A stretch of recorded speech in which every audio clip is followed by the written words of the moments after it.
Hello again. Oh, I'm happy to see you all. Um, I have this fabulous book I want to share with you, and I want to thank my stack of library books for being my cameraman.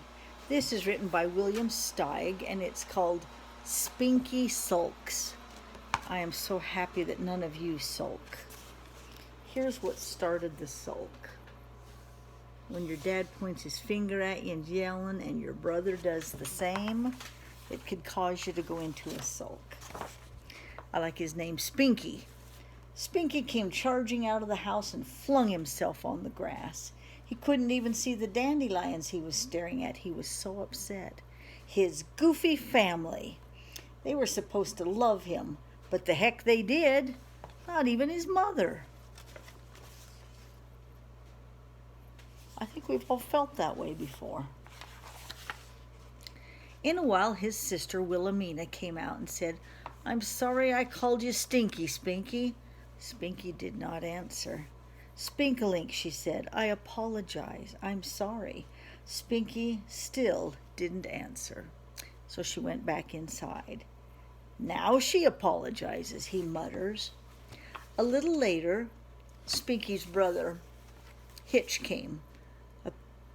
appeared and touched him with a finger. Spunky shook it off. "You were possibly right," Hitch said. "I looked it up. Philadelphia is the capital of Belgium." You'll want to research that. Spunky turned his back. His brother's slimy voice was more than he could bear. "Spinks, it's lunchtime," said Hitch. "Mom wants you to come in the house." Here's Wilhelmina trying to take it back. Boy, he is in a fit, isn't he? Instead of answering, Spunky went and he climbed up the big tree. His parents were watching from the window. "Poor kid, he's so sensitive," said his mother. "I better go talk to him, Harry." Now, I want you to know that's not what my mother would have said. "Ruby, don't," his father said. "He needs to simmer down. He's got no reason to sulk."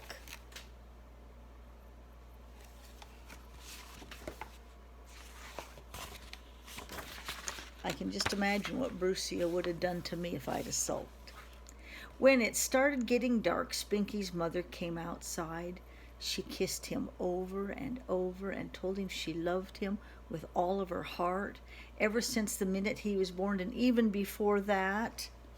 Then she covered him with a blanket and kissed him again.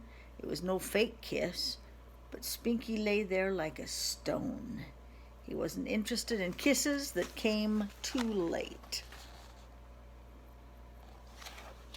Nice hammock, though. The next morning, when Spunky's father left for work, Spunky was nowhere to be seen. Can you see Spunky? What does his dad do for a job? Look at his outfit.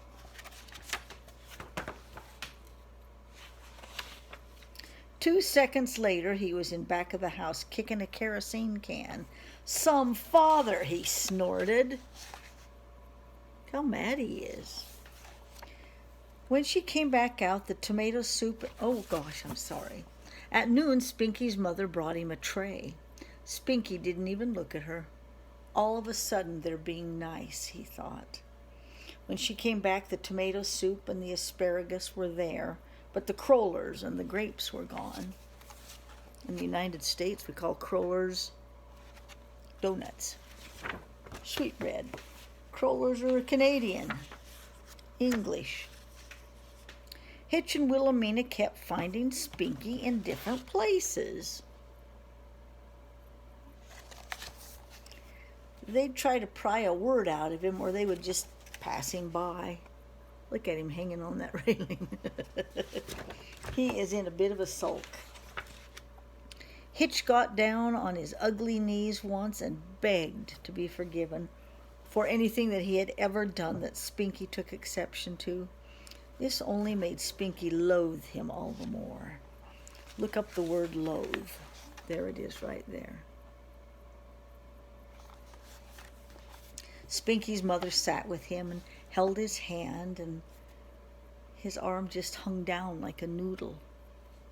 Wilhelmina picked some daisies and stuck them in the hammock. Spunky threw them out.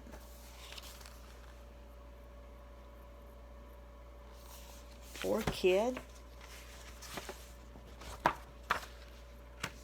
Around 4 o'clock, a circus parade came marching by. "Look, Spunky," his mother cried. "Clowns, elephants." But he wouldn't even glance in that direction. What a family. First they ruin his life, then they expect him to watch a parade. He's not acting very grown up, is he?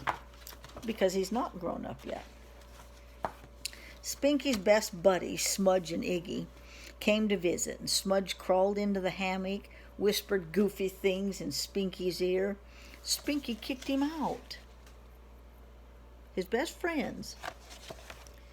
Smudge and Iggy tried swinging him. Spunky usually liked that, but not now. He wrapped himself in the hammock and he disappeared. So his friends took off. It's hard to be around a bad mood very long. That evening, Spunky's father gave him a long lecture. He said even though Spunky was wrong to sulk like a baby, everyone still loved him anyway. In fact, maybe he didn't realize it, but he was one of the most popular of the 3 children. We all love a lecture, don't we? Spunky had to cover his ears to avoid listening to this malarkey. No one seemed to understand that he was a person with his own private thoughts and feelings, which they couldn't begin to appreciate.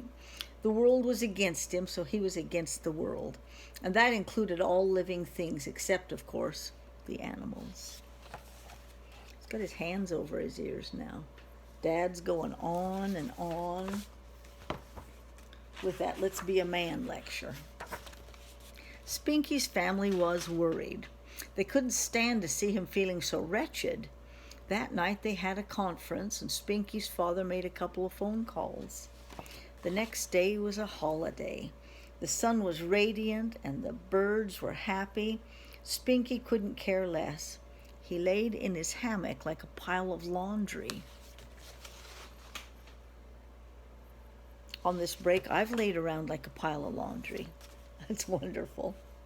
His favorite grandma just happened to stop by with some of his favorite candy. She gave him a big fat hug, but Spunky went limp in her arms.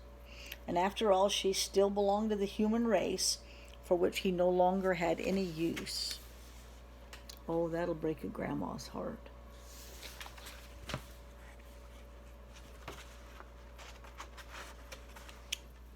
Sorry, I've been doing dishes, my fingers are dry.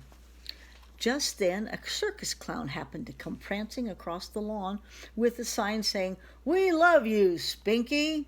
The clown winked and reached into Spunky's pocket and pulled out a triple dip ice cream cone, pistachio, banana, and chocolate chip. Yum.